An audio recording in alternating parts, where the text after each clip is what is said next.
Alabama STEM Explorers is made possible by the generous support of HudsonAlpha Institute for Biotechnology, Southern Research, solving the world's hardest problems, the Holly Family Foundation, Alabama Works, Alabama STEM Council, Alabama Mathematics, Science, Technology, and Engineering Coalition, Alabama Math, Science, and Technology Initiative.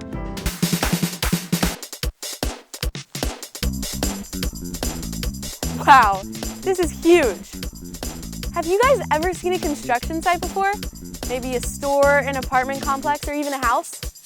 I wonder how the builders decide the size and the shape of the building, or what materials to use, where to put the walls. I think I know somebody who can help us figure this out. Come on.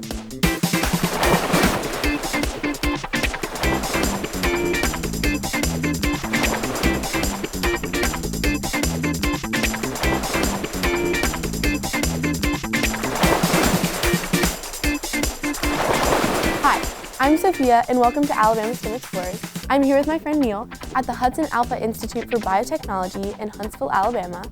I was just talking to him about construction, and I was wondering, how do architects come up with buildings? Like, how do they figure out where they need to put the walls and how they need to construct everything? That's a great question. You know, an architect, a designer has to think about all the forces that are going to act on a building as they design it. Let's think about some of the forces, some of the things that would be acting on the structure of a building. Well, there's gravity, of course. Yes, as the pushing building, down. yeah, pushing down the heavy weights, especially for a multi-story building. What else? If it's really tall, the wind could be really strong. That's right. You have to think about the force of the wind pushing against that building, and it might be coming from different directions. Anything else you can think of? Well, depending on where you live, there might be an earthquake and the ground could be shaking. That's right. You would have to think about designing a building that could deal with the movement of an earthquake. So all of those things deal with issues, forces called compression and tension. Pick up that piece of metal for a second. And I want you to squeeze the ends really hard. Yeah. Now, so you're putting pressure on this, and there's a little bit of a bending here. You doing all right? Yes. Okay. There's a little bend here in the metal, and at the bottom, the metal is compressing. It's pushing in. And at the top of the bend, it's actually pulling apart, tension. Go ahead and put that down. Let's show that with something much easier, like a spaghetti noodle. Ah, there we go. So we've got compression here, pushing in, and we've got tension pulling apart. Now keep on pushing. Yeah, that was nice. That was good, flying spaghetti. Spaghetti doesn't work so well with compression or tension. What about something like a marshmallow? What about compression? It's definitely good at compression. That's right. How about tension? Not so much. Not so good with tension. So your challenge is to think like an architect and to think about compression and tension. I want you to build a structure, build a building out of nothing but spaghetti and marshmallows. You can build it as high as you want, as short as you want. You can reinforce it if you want. And then we're going to put a piece of cardboard on top, and we're going to put weights on it. So it needs to have a flat surface, okay? Okay. All right, going ahead and get started. I'm going to step out of the way. Okay.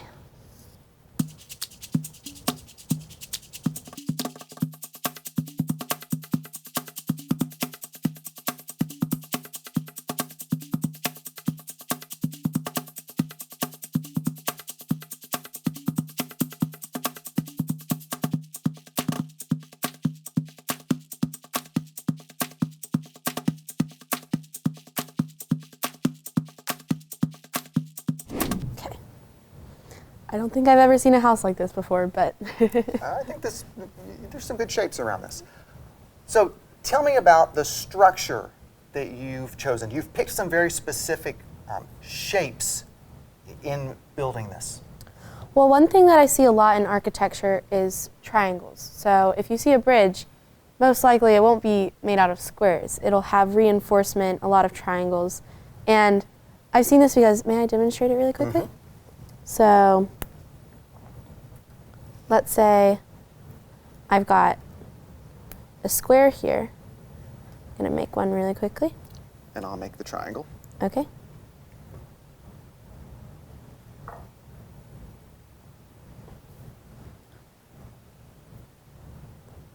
Let's say we have the forces acting on it. It'll kind of just bend, or it doesn't really hold its shape, but with a triangle, it's a little harder for it to bend, and it holds its shape very well, so the forces don't affect it as much. So you've used a lot of triangles.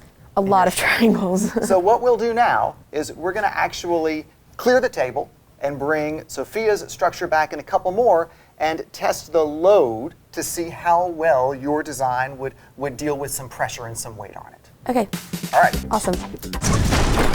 We've got 3 structures here built entirely with spaghetti and marshmallows.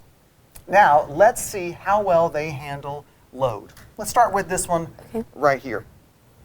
There are a few triangles in this, but it's mostly wide open squares. Let's see. Let's go ahead and put, all right.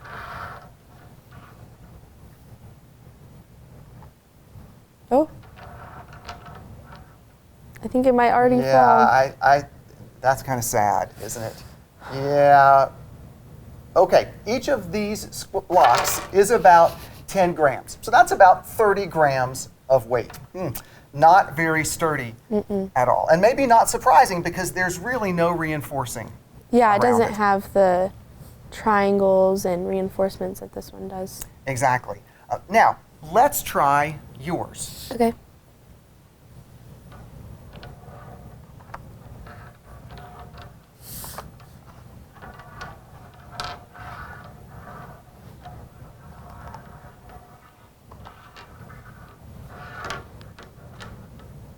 Much stronger so far. And maybe not so surprising.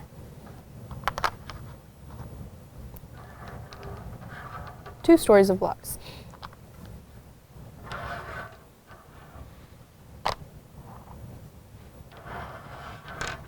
We might need more.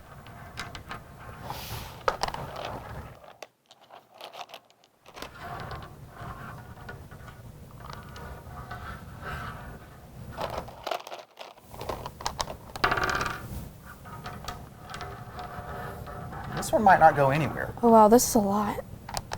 Let's stop there for a moment. You've done a really nice job in bracing and reinforcing these. And like you said, the triangles are providing a lot of they're pushing that load, they're distributing that load across the base. That's a much stronger structure than what we did with this one. I don't know how many more blocks we could put on here, but I think we could go for quite a while. All right, now let's look at this structure over here. Now this structure has a little bit of bracing, but not very much. It's an open structure, but this structure was built last week. And so these marshmallows have dried. And as they've dried, they've become hardened, almost like cement. So it'll be interesting to see if, even though this structure looks much more like this, if the hardening of the marshmallows actually gives us some additional strength. So let's see what happens. Let's see. Okay, let's take some from here. All right, definitely more weight than this one.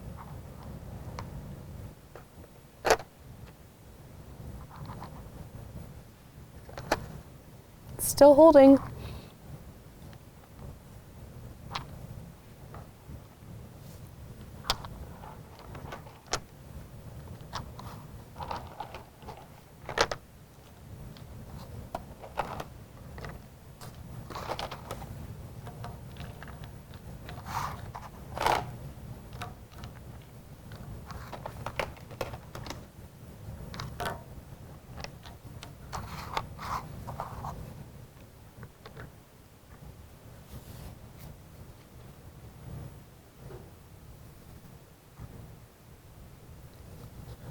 Okay. Oh, look there.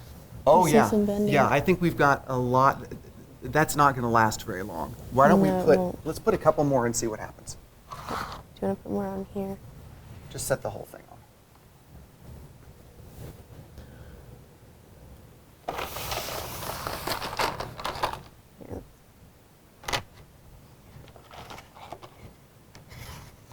Well, look at how bent that is. Look at how much compression and tension it's experiencing right here. It's still holding. But it's still holding. The dried marshmallows are really giving it a lot of strength. And I don't think they're going to go much longer. Oh my gosh. So, we've talked about the forces that are acting on a building that an architect has to take into account. And clearly, this is our stablest structure. But there's something to be said about the power of dried marshmallows. Not that I would necessarily want to live in a house made of dried marshmallows. I would probably eat them. Eat them instead? Yes. So in our next segment, we're going to talk about some of the things that actually provide strength around the frame. Stay tuned. We'll talk about concrete in just a minute.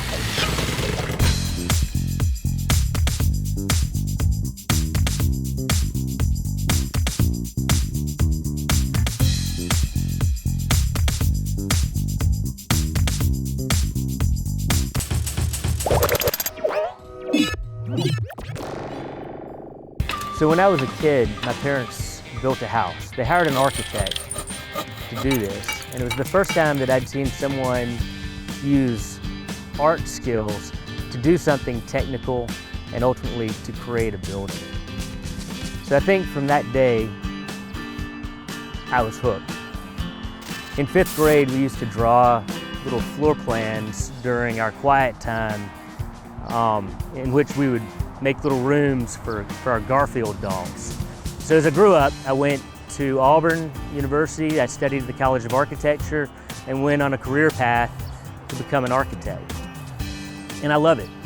Every day, I use computers to do 3D modeling. I use magic markers. I use pencils and scales. Every day I work with people and collaborate on engineering. Everything from the structure of the building to how air moves in and out of the building and through the building, how the plumbing engineering works. We have to specify plumbing fixtures and tiles and materials. And so there's materials technology that you have to understand. Understand how rain is going to move on a building and how a building protects itself from the environment and relates to its landscape and community. I enjoy being an architect. I think it's a great combination of art, engineering, and people.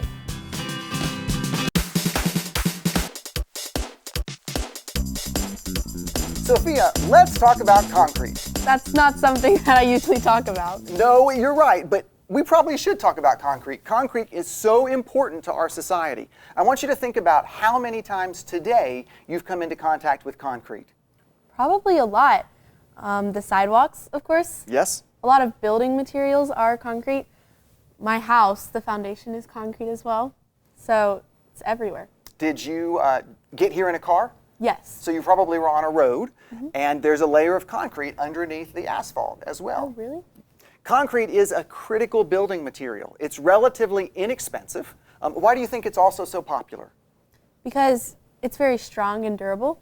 It is. It lasts a long, long time. So it's an economical building material. Concrete is a mixture. Do you know what a mixture means? It's a combination of like 2 or more materials. That's right. That's right. So in this instance, the mixture is of these 4 things right here. Water, cement, sand, and gravel. These 4 things make up concrete. Now, a lot of people say cement when they're talking about concrete, but cement is only one part of the entire mix. What is cement? So cement is actually made from limestone and clay that you dig out of the ground and you mix up and you heat to incredibly high temperatures and then you grind it up into a powder. And so cement and water together form a paste, and that paste binds the sand and the gravel together and gives us that holds it all strong. together. That's right, it holds it all together. It's kind of like the glue. Let's make some concrete. Oh, wow. So over here you've got all of those components. Go on ahead and put all of those into your container. So there's our gravel. It can be really small gravel. It can be big gravel. Some folks even use iron if they're making incredibly strong concrete. Yeah, you might use the spoon to get the sand out. The sand also helps bind it. It can be any kind of sand, like the sand that you might have on your playground, but you want to make sure you get all the sticks and twigs out of it first. It's all right. Don't worry about the mess because, it's not science if we aren't making a mess. It's not fun if we aren't making a mess either. Yes, I agree. Okay, that one came out All right, easily. there's your cement, and now the water. Okay, so now blend it all up. And it might not be easy for you to tell, but concrete is actually, the process of making concrete creates a chemical reaction that gives off heat. So I don't know if you can actually feel it get warm. It's not very, very warm, but what happens is a chemical reaction called hydration. And so this is a model of a molecule of water. 1 molecule of oxygen and 2 molecules of hydrogen. And these are held together by chemical bonds, and there's energy in those chemical bonds. When the water is mixed with the cement, those bonds break. And that breaking of the bonds generates heat. And then the individual molecules reform with the cement. And they actually create crystals that grow and bind the sand and bind the rocks together. So over time, the concrete gets hard because of those chemical reactions. How you coming over there? It still looks pretty much soupy? Yeah, you may need to dig down deep into the bottom. Yeah, it takes work, doesn't it? You're putting some energy into that. Getting a workout. Okay, now going ahead, let's pour some of it into this dish. Yeah, get some more, get some of the binding material. There we go, that's good. Okay, so now it will take several hours for this concrete to begin to harden, which is one reason why concrete is so valuable, because while it's still in its liquid form, you can shape it into different materials, and then over time it hardens. But it takes weeks for concrete to what's called cure, to really build all those crystals as those bonds break. Let's clear all this away, and let's look at some different mixes of concrete, and let's measure their strength. Sophia, here are some different mixtures of concrete. This one is all cement. This one has the mixture. This is exactly what you just made, the cement, the sand, the gravel, and the water. This one actually uses half as much water, and this one uses twice as much sand. And this is it dried? And this is it dried, that's right, awesome. 3 weeks afterwards. And you can see just from looking at them, they've got different appearances to them. Like the one that has all the extra sand is a whole lot more gritty. It's gritty, yes. And the one that doesn't have anything but cement, actually it's already cracked and it doesn't have any of the binder because it's just the glue. Mm-hmm. So what we're going to do now is we're going to actually put each of these in a clamp, and we're going to turn the clamp and see if we can actually crack the concrete and how long it takes us to crack the concrete. But because concrete pieces might fly out when we crack, we're going to go ahead and put on our safety goggles. Safety first. Safety first, always. All right, let's start with this one, which was just cement. Now the problem with using just cement is that cement shrinks when it dries. And you can see it's actually already cracked just by itself. But let's see how long it would take to actually crack it. So going ahead and turn that all the way down. And once you hit, okay, now let's start from there. Let's see how many turns. And there you go. You've already put a pretty significant crack in it running this way. Can you see that? Yeah. Yeah. Okay, so this one is not very strong at all. So let's take it back out. All right. Let's try now the mixture that you made, the standard concrete mix. Okay. So you said these have been sitting for 3 weeks. How long? Oh, wow. Yeah. How long did it take for these to dry? So these were dry to the touch in just a few hours. Really? But all of the water that continues to break those bonds apart and form the crystals, that can take weeks, and in some cases, that actually can take years. Concrete can continue to harden years after you've poured it. Wow. Yeah. All right, so again, we've got a crack. That was more, you put more pressure than you did with just the cement, but we've still got a pretty significant crack. Okay. This one didn't crack as easily, though. Not as easily. Now, let's try our mixture that used half as much water. It's much harder to work with concrete when you use less water, but it makes a stronger mix. All right. Oh.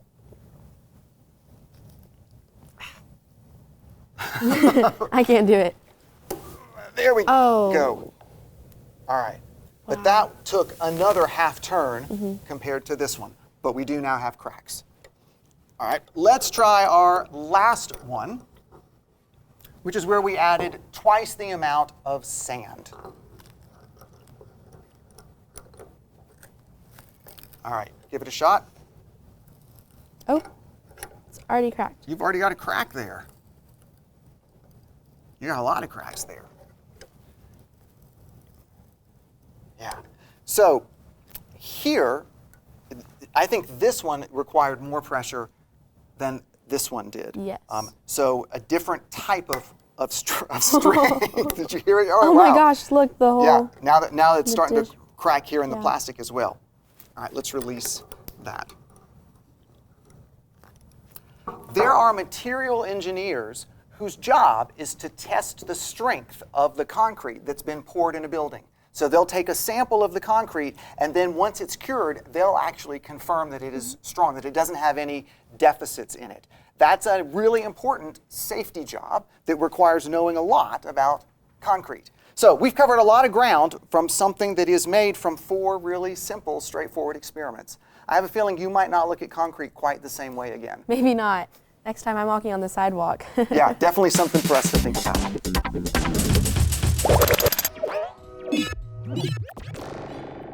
So when I was a kid, my grandfather was a self-taught engineer, and he always told us how he worked on the Saturn V rocket, and I thought that, looking back, I think that's what instilled in me the idea or the thought to pursue engineering, and I always was good in math, and so I just took a leap of faith and stuck with it. So we're a geotechnical engineering company. We do full subsurface explorations and surveys. We also do a lot of construction material testing, soils, concrete, reinforcing steel, structural steel, and other construction materials. Concrete is one of the cooler things that we get to see every day. It's at every job site that I've been at and will continue to be, from the foundation to slabs to sidewalk to loading docks, retaining walls, concrete masonry units. It's everywhere, and it's a major key in construction today. So these are our curing tanks for concrete. So we go out in the field and pull samples from concrete trucks when they're doing a pour, and we test for slump, air, and we make a set of cylinders. Cylinders have to remain on site for at least 8 hours to cure out, and once they do that, we pick them up and bring them here to cure out in a humid environment. Each day is different. It goes from a rainy day being stuck in the office to a summer day, or 2 or 3 summer days where I may not be here. I'll be out in the field all the time and going to different jobs and doing different things. So I use STEM every day. The science, technology, math, basic calculations. Some are more complex than others. When it comes to concrete, the curing out process and the bonding of the cement and aggregate and sand and water. Nuclear gauges for technology. It goes day in and day out. We use everything that involves around STEM. I tell middle schoolers that if they had a passion for math, or whether they liked solving problems, that engineering would be a good field. It has a plethora of jobs and opportunities out there for you to learn and just grow.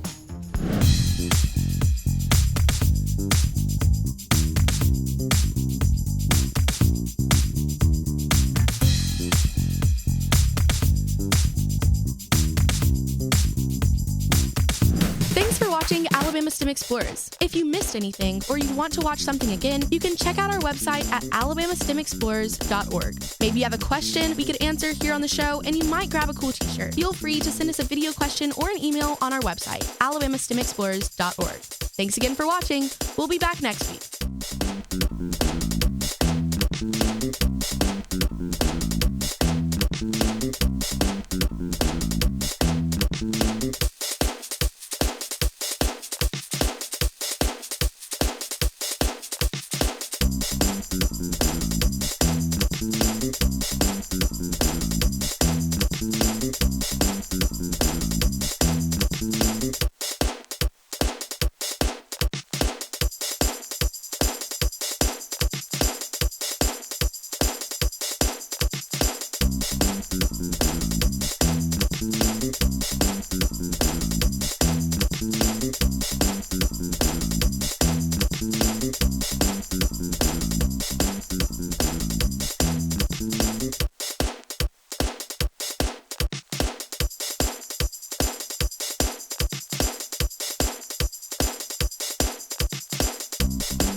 Alabama STEM Explorers is made possible by the generous support of HudsonAlpha Institute for Biotechnology, translating the power of genomics into real-world results. Southern Research, solving the world's hardest problems.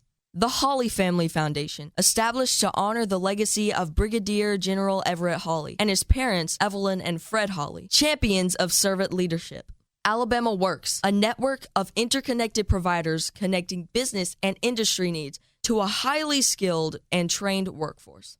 Alabama STEM Council, dedicated to improving STEM education, career awareness, and workforce development across Alabama. Alabama Mathematics, Science, Technology, and Engineering Coalition for Education, advocating for exceptional STEM education in Alabama. Alabama Math, Science, and Technology Initiative, the Alabama Department of Education's initiative to improve math and science teaching statewide.